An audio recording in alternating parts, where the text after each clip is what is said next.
శ్రీమద్ రామాయణము 42వ సర్గము.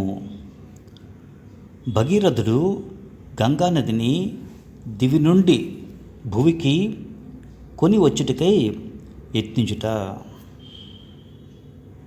ఓ రామ, సగరుడు స్వర్గస్థుడు కాగా మంత్రులందరూ న్యాయసమ్మతముగా ధర్మబుద్ధి గల అంశుమంతుడే రాజు కావలను అని కోరుకొనిరి.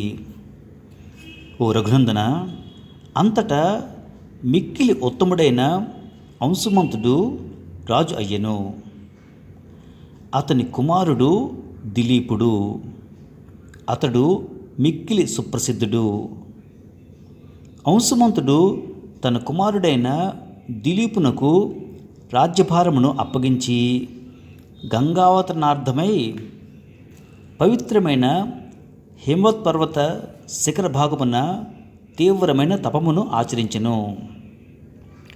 ఖ్యాతికెక్కినవాడు తపోధనుడు అయిన అంశుమంతుడు 32,000 సంవత్సరముల కాలము తపము ఆచరించి గంగను పొందకే స్వర్గమును చేరెను. మిగుల తేజస్వి అయిన దిలీపుడు తన తాతల యొక్క అకాల మరణవార్తను విని ఖిన్నుడాయెను. వారికి సద్గతులు కలుగుటకై తన తండ్రి తీవ్ర తపమనుర్చియు లక్ష్యము సిద్ధింపక ముందే అతడు స్వర్గస్థుడైనందులకు మిక్కిలి చింతాక్రాంతుడై కర్తవ్యమును నిర్ణయించుకొనలేకపోయెను. దివి నుండి భువికి గంగావతరణమును సాధించుట ఎట్లు? గంగోతకములతో పితామహులకు తర్పణములను సమర్పించుట ఎట్లు? ఇక వారిని తరింపజేయుట ఎట్లు అని అతడు తీవ్రముగా ఆలోచింపసాగెను. నిత్యము ధర్మకార్య నిరతుడై సుప్రసిద్ధుడైన దిలీపుడు తాతలను తరింపజేయు ఆలోచనలోనే మునిగి ఉండెను. కొంతకాలమునకు ఆయనకు భగీరథుడు అను కుమారుడు కలిగెను. అతడు పరమ ధార్మికుడుగా వాసిగాంచెను.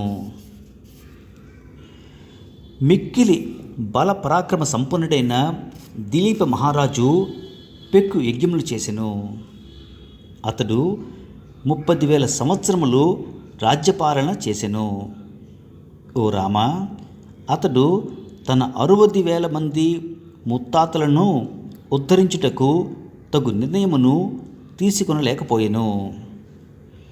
ఆ నరేంద్రుడు తన కుమారుడైన భగీరథునకు రాజ్యభారం అప్పగించి మనోవ్యాధితో కాలధర్మం పొందెను. అతడు తన పుణ్యఫలముచే స్వర్గమునకు చేరెను.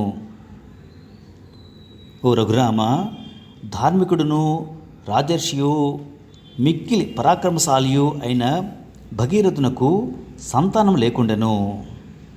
అతడు పుత్రుల కొరకే తహతహ పడుచుండెను. కానీ అతని కోరిక నెరవేరలేదు.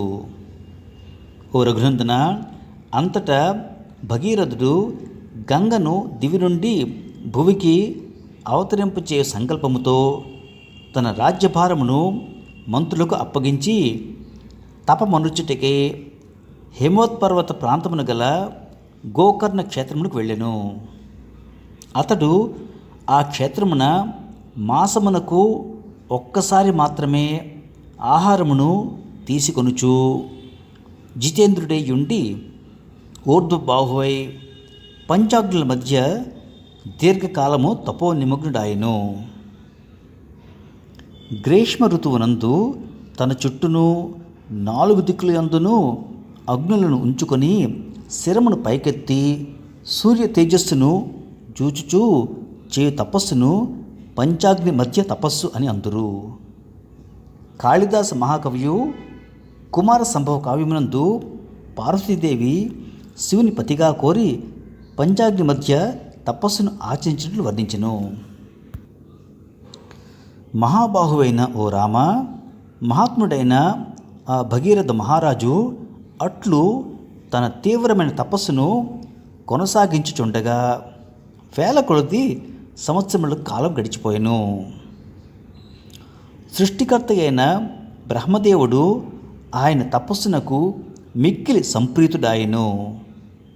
పిమ్మట ఆ పితామహుడు దేవులతో కూడి తపస్సుయు మహాత్ముడు అయిన భగీరథుని ఎదుట నిలిచి ఇట్లు నుడివెను. మహానుభావ, ఓ భగీరథ మహారాజా, తీవ్రమైన నీ తపస్సునకు మెచ్చితిని. ఓ సువ్రత, వరమును కోరుకొనుము. మహాభాగుడును మహా తేజస్వియు అయిన భగీరథుడు అంజలి ఘటించి ఆ బ్రహ్మదేవుని సమీపం నిలిచి ఆయనతో ఇట్లనెను.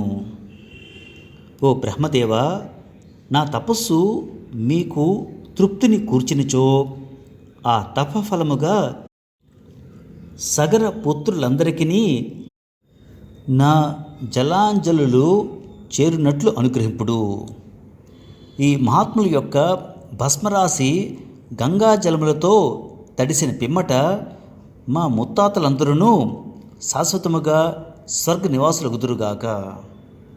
ఓ దేవా, మా ఇక్ష్వాకు వంశమునకు సంతానమును ప్రసాదింపుము. మా వంశము ఇంతటితో ఆగిపోరాదు. ఇదియే నేను కోరుకుని రెండవ వరము. సమస్త లోకములను సృష్టించువాడైన బ్రహ్మ భగీరథుని మాటలను విని శుభంకరములైన మధుర వచనములను ఇట్లు నుడివెను.